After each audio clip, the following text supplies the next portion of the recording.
விசுவாசத்துக்கு ஒரு உருவம் இருந்தா அது நீதான் கட்டப்பா அப்படின்னு ஒரு வசனம் வரும். அதுபோல துரோகத்துக்கு ஒரு உருவம் கொடுத்தா அது பழனிசாமி தான். அத்தனை பேருக்கு அல்வா கொடுத்த பழனிசாமி பேசுறத மக்கள் எப்படி நம்புவாங்க?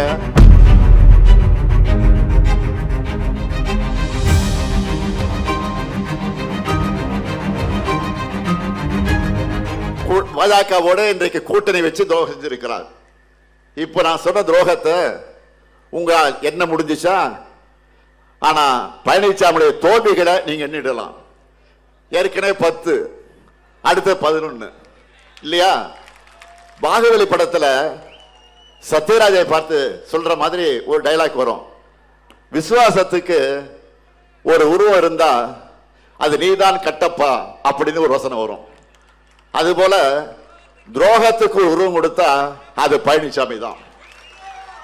இப்படி தன்னையே நம்பிய அத்தனை பேருக்கு அல்வா கொடுத்த பழனிசாமி பேசுறத மக்கள் எப்படி நம்புவாங்க? அதுவும் நீங்க ஆட்சி செஞ்ச லட்சணத்தை தான் தமிழ்நாடு 4 வருஷம் பார்த்துச்ச.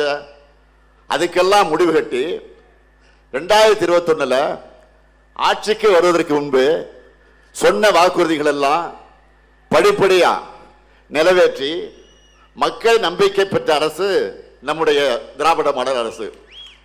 வெற்றி பெற்ற தொகுதி, வெற்றி பெறாத தொகுதி, வெற்றி பெற்ற மாவட்டம், வெற்றி பெறாத மாவட்டம் என்கிற எந்த பாகுபாடும் காட்டாம எல்லா பகுதிகளையும் வளர்த்தெடுத்து இருக்கிறோம். அதனாலதான் நகர்ப்புற உள்ளாட்சி தேர்தல் 2024 நாடாளுமன்ற தேர்தலில் தமிழ்நாடு முழுக்க முழு வெற்றிய மக்கள் நமக்கு கொடுத்தாங்க.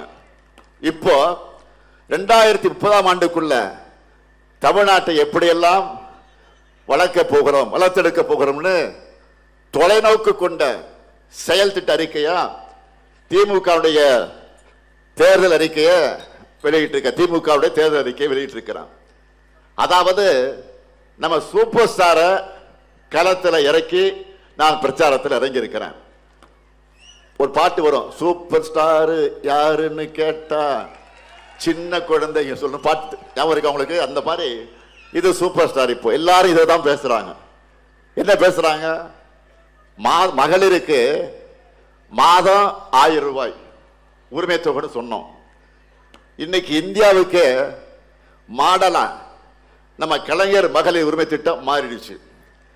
இந்த திட்டத்தால பலருடைய வாழ்க்கையை மாறிடுச்சு.